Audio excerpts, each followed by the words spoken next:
Hello everyone. सो आज का जो टॉपिक है वो है इम्यूनिटी है। और इम्यूनिटी को आज हम देखेंगे, इम्यूनिटी होता क्या है और इसके कितने टाइप्स होते हैं, सबको डिटेल में देखेंगे। सो इम्यूनिटी को स्टार्ट करते हैं।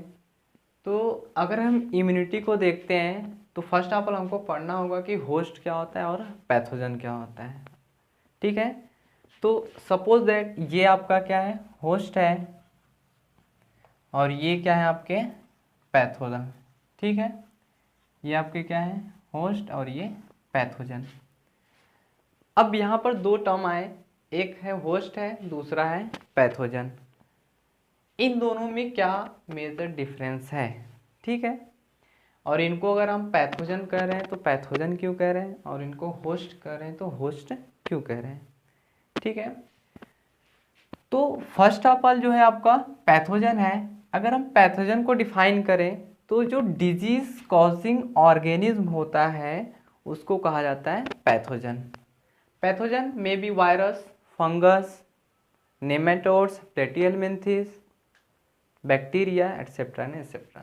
ठीक है, तो यहाँ पर केवल हमने एक वायरस का स्ट्रक्चर दिखाया है। ये वायरस तो आप लोग जानते हैं बहुत ही फेमस है। ठीक है, बट ऐसा नहीं कि वायरस ही केवल पैथोजन होते हैं। पैथोजन का मतलब होता है कि जो ऑर्गेनिज्म, जो माइक्रोब्स या कोई भी ऑर्गेनिज्म हो जो डिजीज कॉज करता है होस्ट में, उसको कहा जाता है पैथोजन। ठीक है, तो यहाँ इसके अलावा पैथोजन, ये तो वायरस है, इसके अलावा फंगस भी हो सकते हैं। ठीक है, पैथोजन फंगस भी हो सकते हैं, बैक्टीरिया भी हो सकता है, नीमेटोड हो सकता है। ठीक है, और बहुत सारे इसके एग्जाम्पल्स हैं।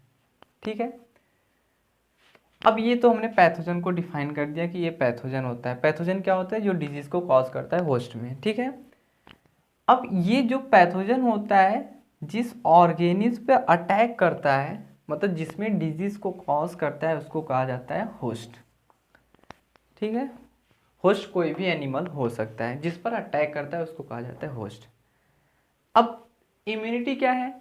तो हम देखते हैं कि आपके जो माइक्रोब्स होते हैं या कोई भी एनिमल या कोई भी पैथोजन होता है, जब ये क्या करता है, होस्ट पर अटैक करता है तो डिजीज को कॉज करता है।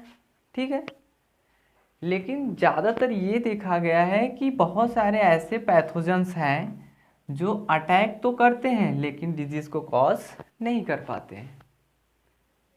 तो इसका रीज़न क्या है कि इसने अटैक किया, डिजीज को कॉज कर दिया, लेकिन ज़्यादातर जैसे आपके फंगस हो गए, बैक्टीरिया हो गए, नीमेटोड्स, ये डेली अटैक करते हैं लेकिन हमारे बॉडी में कोई डिजीज कॉज नहीं कर पाते हैं। तो इसका रीज़न क्या है? इसका मतलब हमारे बॉडी में कुछ ऐसे सेल्स हैं या हमारे बॉडी में कुछ ऐसे सिस्टम्स हैं जो इन माइक्रोब्स को चेक करता है, प्रिवेंट करता है, रोकने का काम करता है, तभी तो डिजीज नहीं होता है। तो ये जो ओवरऑल एबिलिटी है इस होस्ट की डिफेंस करने की माइक्रोब्स के प्रति, इसको कहा जाता है इम्यूनिटी। मतलब इसने अटैक किया लेकिन इस पर कोई इफेक्ट नहीं पड़ा, इस होस्ट पर कोई इफेक्ट नहीं पड़ा। इसका मतलब इसमें कुछ ऐसे सिस्टम है जो इस माइक्रोब्स को आने से रोक रहा है। तो ये जो ओवरऑल एबिलिटी इस होस्ट की, इसी को कहा जाता है इम्यूनिटी।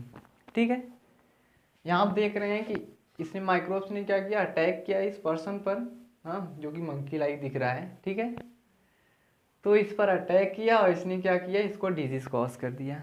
हाँ, यहाँ पर थर्मामीटर दिखाया गया, इसका मतलब इसको फीवर हुआ है।